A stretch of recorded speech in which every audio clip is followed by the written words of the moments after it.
इंदौर के राजा Raghuvanshi murder case में रोज नए खुलासे हो रहे हैं। एक तरफ जहां शिलांग पुलिस इंदौर में है और आरोपियों से पूछताछ कर रही है, तो वहीं दूसरी तरफ सोनम और आरोपियों को लेकर बड़ा खुलासा हुआ है।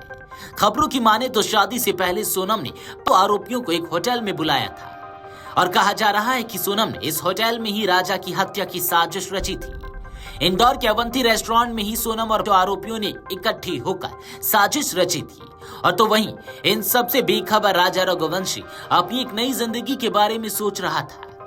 राजा ने कभी सोचा नहीं होगा कि जिसके साथ आगे की जिंदगी के बारे में वो सोच रहा था, वहीं उसकी कातिल निकलेगी। शादी को लेकर राजा बहुत खुश था। शादी की रीत रिवाजों को राजा बड़े ही खुश होकर एंजॉय कर रहा था। तो वहीं सोनम शादी के बाद राजा को ठिकाने लगाने के लिए प्लानिंग पर प्लानिंग करने में जुटी थी। इन सब पर होटल के मालिक से पूछताछ हुई तो उन्होंने कहा कि उनके पास उस दौरान का सीसीटीवी फुटेज उपलब्ध नहीं है। उनके कमरे में सिर्फ 10 दिन का बैकअप है। हो सकता है कि पुलिस पूछताछ के लिए यहाँ पहुंचे। दूसरी तरफ सोनम का भाई गोविंद रघुवंशी और उनके ऑफिस के कर्मचारी क्राइम ब्रांच पहुंचे हैं।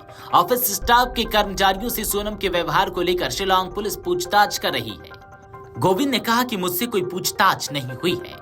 मेरे ऑफिस के स्टाफ को बुलाया गया और सोनम और उसकी बिहेवियर के बारे में पूछताछ हो रही है। क्राइम ब्रांच ने राजा की कुछ परिचित लोगों से भी पूछताछ की है और उन्हें बुलाया है।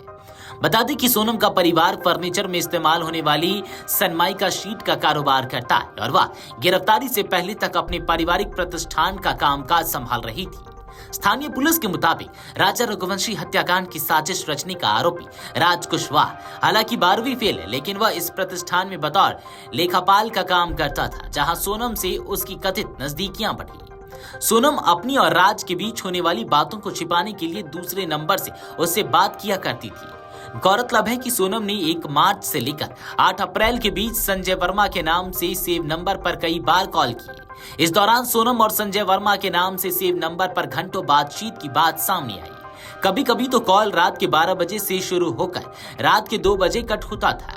राजा रघुवंशी की हत्या के बाद से यह नंबर बंद हो गया था।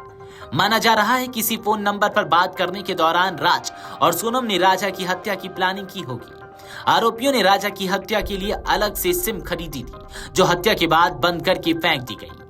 मेघालय से इंदौर पहुंची मेघालय पुलिस की एसआईटी उन सभी स्थानों की जांच कर रही है जिसका संबंध राजा, सोनम और राज से है। एसआईटी ने सोनम रघुवंशी के घर पहुंचकर भी पूछताछ की। इस दौरान वहां उसका भाई गोविंद भी मौजूद रहा। वीडियो डेस्क अमरउजाला.com। अगर आप ये वीडियो YouTube पर देख रहे हैं तो हमारे चैनल को सब्सक्राइब कर बेल आइकन दबाएं और Facebook पर देख रहे हैं तो हमारे पेज को लाइक करें।